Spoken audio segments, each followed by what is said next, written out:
Let's bring in Dr. Timothy Quinn from Quinn Healthcare in Jackson, Mississippi. Doctor, always good to see you. What concerns you the most about this new variant right now? Well, right now, there's a high level of suspicion, a high level of concern. It's been labeled a variant of concern, and that's because this variant is unlike a lot of the variants we've seen earlier. It has up to 30 mutations of that spike protein. And just to put it into perspective, that's over double the number of mutations of the spike protein of the deadly Delta variant. So this is very concerning, and what we have to do is just continue our high level of vigilance of watching this variant and putting in all the precautions possible to save as many lives as possible. So when you talk about lots of mutations, which is what makes this variant different, what does that mean in terms of the vaccine and protection and also the contagiousness of this particular variant? Well, that's what's being evaluated right now by the CDC, the World Health Organization, and all the other scientists all over the world. Basically, this spike protein, the part of the virus that has these 30 mutations, that's the part of the virus that attaches to cells and allows the virus to invade the cells. These 30 mutations are being preliminarily confirmed that this virus has an advantage, meaning it's more able to attach to cells, meaning that people have a higher chance of contracting coronavirus if they're around somebody with this specific variant. But also there's a question of if our vaccines are still as effective against this new mutation. But what's being announced is it's going to take at least 2 weeks for us to make that confirmation if our vaccines are still just as effective as they were against some of the earlier strains. I know it's early, but what are you hearing in terms of this variant and the impact it's having on kids? Well, right now, the reports are coming in, and it's showing that it's affecting a lot of younger people, especially in South Africa. These are individuals that are not senior citizens. These are young adults. I haven't seen any reports about children yet, but this is a very fluid scenario, this coronavirus pandemic.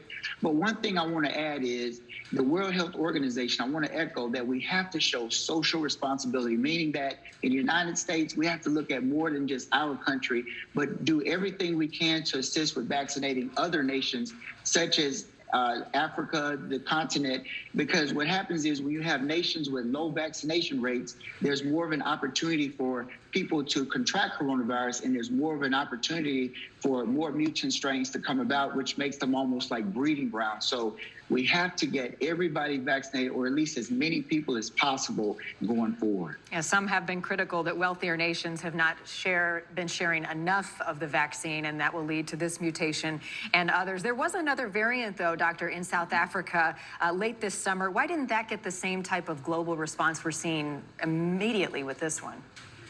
Well, we just, you know, we've been in a Delta variant part of the pandemic, and we've seen what can happen if we're not hyper vigilant about putting these precautions, these travel restrictions, putting the information out there, and just acting very quickly. And from our experience, now we know that we cannot be hesitant. We have to be very aggressive, but also remember those 30 mutations, this is something new. I mean, we haven't seen this many mutations of a successful strain so far. So there are a number of factors, but the take home is good that our scientific community is being so aggressive, and that way we can get a handle on it, or at least have a better chance of getting a handle on it, because we've seen what happens when we don't act quickly.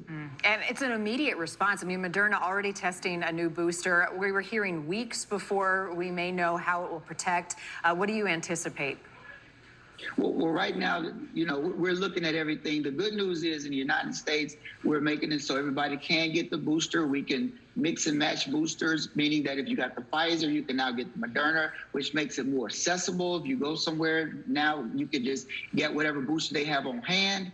But the take home is we just have to stay vigilant, stay aware, and in the scientific community, we have to just continue to stay aggressive, because the main thing with these coronavirus virulence is we have to get a handle on it, and that's our best defense. Stay the course, keep doing all the things that many of us have been doing. Dr. Timothy Quinn from Quinn Healthcare in Jackson, good to see you as always. Thanks for your insight.